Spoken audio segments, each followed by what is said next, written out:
کی ہے۔ شیخ عائز بتاتے ہیں کہ وہ جب شاہ فیصل کے ہمراہ روضہ رسول صلی اللہ علیہ وآلہ وسلم کے اندر داخل ہوئے تو وہاں کا منظر ہی کچھ اور تھا۔ انہوں نے دیکھا کہ روضہ مبارک کے اندر لوہے سے بنے ہوئے بڑے صندوق موجود ہیں اور وہ تمام کے تمام مقفل یعنی ان پر لاک لگے ہوئے تھے۔ یوٹیوب پر موجود اپنے ایک انٹرویو میں شیخ عائز بتاتے ہیں کہ ہم نہیں جانتے تھے کہ ان صندوقوں میں کیا ہے، چنانچہ روضہ رسول سے واپس آنے کے بعد شاہ فیصل نے ایک شاہی حکم نامہ جاری کیا اور ایک کمیٹی تشکیل دی یہ جاننے کے لیے کہ وہ ان صندوقوں کو کھولا جائے اور یہ معلوم کیا جائے کہ ان کے اندر کیا ہے۔ یہ صندوق دراصل سلطنت عثمانیہ کے زمانے ہی سے روضہ مبارک میں موجود تھے۔ ایک شام کو شیخ عائز اپنے ساتھ ایک نمائندہ لے کر روضہ مبارک کے حجرے میں داخل ہوئے۔ ان کے ساتھ زیورات کا ماہر ایک شخص بھی تھا۔ حجرہ نبوی صلی اللہ علیہ وآلہ وسلم میں داخل ہو کر مقفل صندوقوں کے تالے کھولے گئے اور اشیاء کا جائزہ لینا شروع کیا گیا۔ شیخ عائز بتاتے ہیں کہ جس صندوق کا سب سے پہلے معائنہ کیا گیا اس میں سونے کے زیورات پائے گئے، جبکہ دوسرے صندوق سے چاندی کی زنجیریں برآمد ہوئیں جو کسی زمانے میں خانہ کعبہ اور روضہ رسول کے دروازے سے منسلک تھیں۔ ہمیں حجرے سے نبی کریم صلی اللہ علیہ وآلہ وسلم کی ذات سے منسلک بھی کچھ تبرکات ملے۔ کمیٹی نے 15 روز تک حجرے میں موجود اشیاء کا جائزہ لیا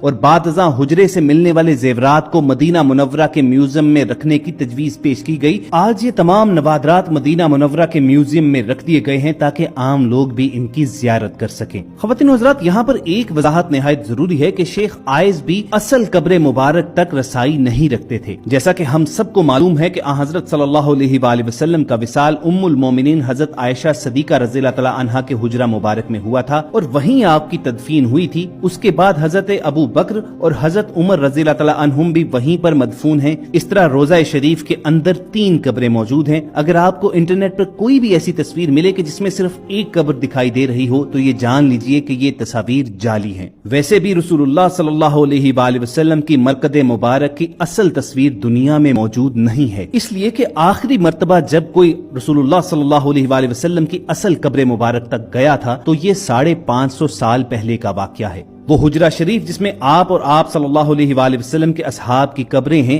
اس کے گرد ایک 4 دیواری ہے۔ اس 4 دیواری کے بعد اس کے ارد گرد ایک اور دیوار کھینچی گئی جو 5 کونوں پر مشتمل ہے۔ یہ خصوصی دیوار حضرت عمر بن عبدالعزیز نے اپنے دور خلافت میں بنوائی تھی اور اس 5 کونی دیوار کا مقصد اسے خانہ کعبہ کی مشابہت سے بچانا تھا۔ اسی 5 کونے والی دیوار پر ایک بڑا سا سبز رنگ کا غلاف یا پردہ ڈالا جاتا ہے۔ یہ دیواریں بغیر دروازوں کے ہیں، چنانچہ کسی کے بھی ان دیواروں کے پار اصل قبر مبارک تک پہنچنے کا سوال ہی پیدا نہیں ہوتا۔ جو بھی سربراہان مملکت کو آج تک روضہ شریف کے اندر داخل ہونے کا شرف حاصل ہوا ہے وہ اس 5 کونی دیوار پر پڑے سبز پردے تک ہی جا پاتے ہیں۔ روضہ رسول صلی اللہ علیہ وآلہ وسلم پر سلام عرض کرنے کی غرض سے جب زائرین سنہری جالیوں کے پاس کھڑے ہوتے ہیں تو سنہری جالیوں کے پار انہیں بس یہی 5 کونی دیوار پر پڑا ہوا سبز پردہ نظر آتا ہے۔ گزشتہ 1300-1400 برس میں اس 5 دیواری حجرہ کے اندر سوائے 2 افراد کے کوئی نہیں جا سکا۔ پہلی بار 91 ہجری میں حضرت عمر بن عبدالعزیز رحمت اللہ کے دور میں ان کا غلام، اور دوسری بار 881 ہجری میں معروف مورخ علامہ اسمہودی کے بیان کے مطابق وہ خود اس 5 دیواری حجرے کے اندر گئے۔ آخری بار 881 ہجری میں حجرہ نبوی صلی اللہ علیہ وآلہ وسلم کی دیواریں پرانی ہو جانے کے باعث ان کی تعمیر نو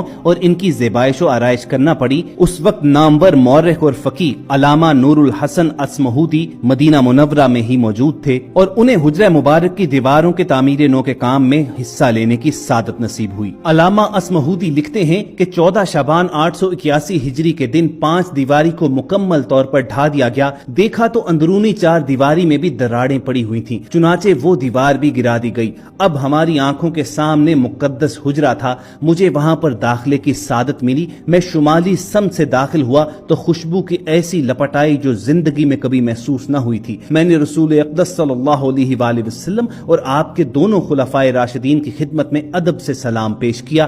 مقدس حجرہ مربع شکل کا تھا۔ اس کی 4 دیواری سیاہ رنگ کے پتھروں سے بنی تھی جیسے خانہ کعبہ کی دیواروں میں استعمال ہوئے ہیں۔ 4 دیواری میں کوئی دروازہ نہ تھا۔ میری پوری توجہ 3 قبروں پر مرکوز تھی۔ تینوں سطح زمین کے تقریباً برابر تھیں، صرف ایک جگہ ذرا سا ابار تھا۔ یہ شاید حضرت عمر فاروق رضی اللہ تعالیٰ عنہ کی قبر مبارک تھی۔